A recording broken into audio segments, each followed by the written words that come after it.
আসসালামু আলাইকুম। আশা করি প্রত্যেকেই ভালো আছেন। মহান আল্লাহ তাআলার অশেষ রহমতে আমি অনেক ভালো আছি। বরাবরের মতো আমরা আজকে কথা বলবো প্যাকিং এরিয়া কর্মরত সকলের দায়িত্ব ও কর্তব্যগুলো কি হতে পারে। প্রত্যেকটা গার্মেন্টস এবং টেক্সটাইলের যে প্যাকিং এরিয়া আছে সেই এরিয়াটা সবচেয়ে গুরুত্বপূর্ণ। কারণ হচ্ছে প্রত্যেকটা গার্মেন্টস নিটেল ডিটেক্টর মেশিনের মাধ্যমে চেক হয়ে যখন প্যাকিং এরিয়ার মধ্যে আসে তখন সেগুলোকে কার্টুন করার জন্য প্রস্তুত হয়।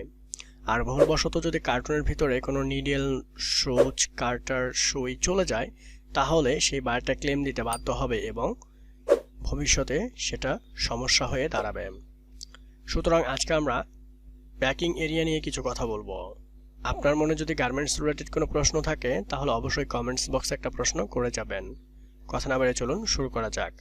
নির্ধারিত ব্যক্তিগর্ভ ব্যতীত প্যাকিং এরিয়ার ভিতর অবশ্যই নির্ধারিত রং এবং আইডি কার্ড পড়াতে হবে।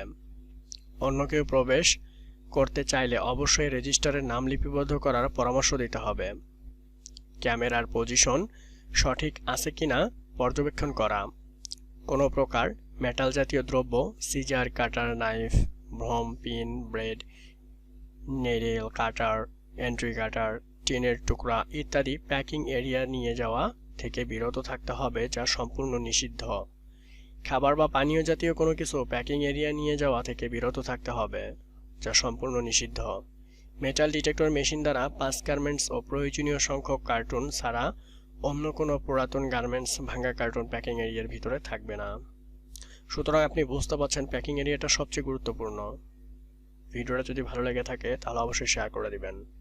অসংখ্য ধন্যবাদ সম্পূর্ণ ভিডিওটা মনোযোগ সহকারে দেখার জন্য।